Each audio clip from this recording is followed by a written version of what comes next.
So, how does one simple idea, an idea that sounds totally smart, by the way, end up breaking the entire global economy? It's a crazy story about a tiny crack in the foundation that brought the whole house down, and it all kicks off with the sudden death of a giant.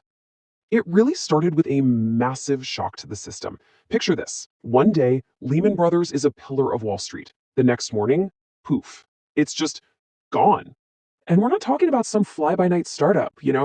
This was an institution that had been around for 158 years. Think about that. It survived the Great Depression, two world wars.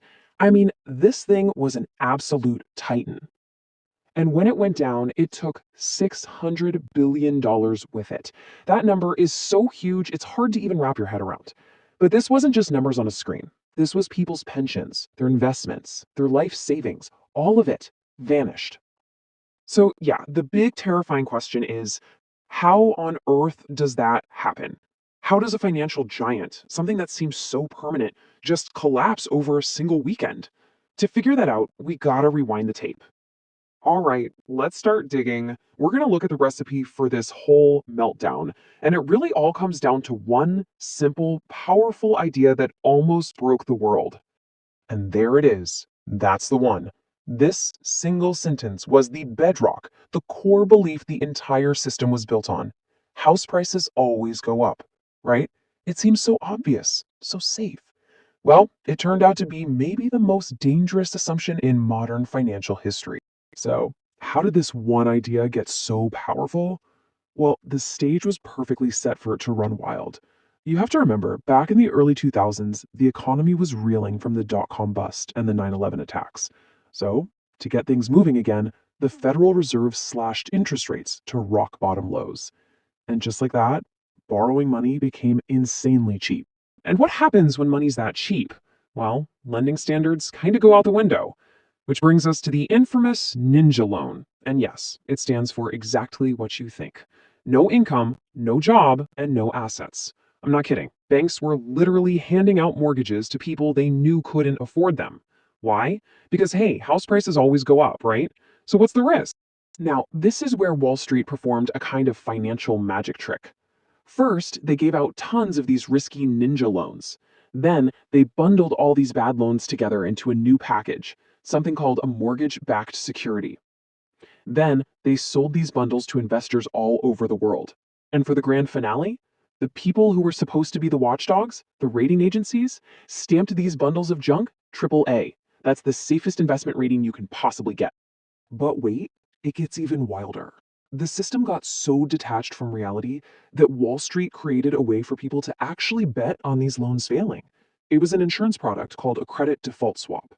It's basically like buying fire insurance on your neighbor's house. You don't own the house, but if it burns down, you get a huge payday. So now there was a massive incentive for things to go wrong.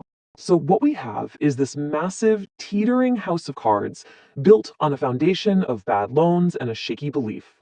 And now we get to the part where the impossible happens and the dominoes start to fall.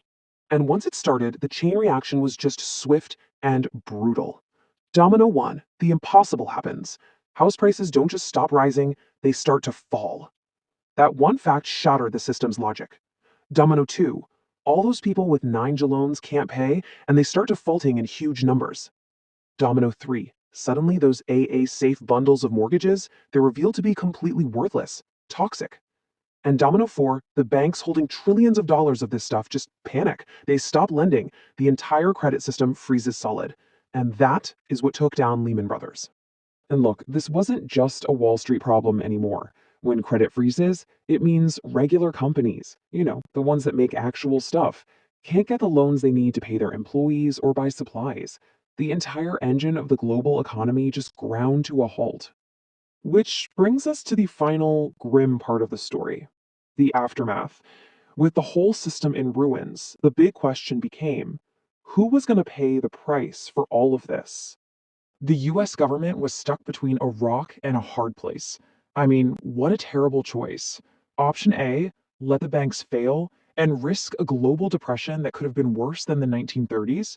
Or option B, use hundreds of billions of taxpayer dollars to save the very institutions that caused the mess. There were no good answers here. In the end, they chose the bailout.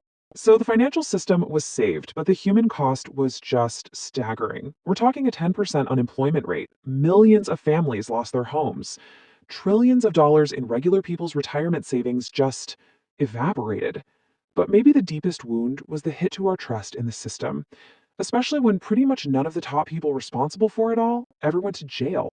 So, what's the ultimate lesson from all this? I think this quote really just nails it. When profits are private and losses are shared, the next crash is only a matter of time. It points to this fundamental problem, right? The gains go to a few, but when it all goes wrong, everybody else pays the price. And that leaves you with a really unsettling question.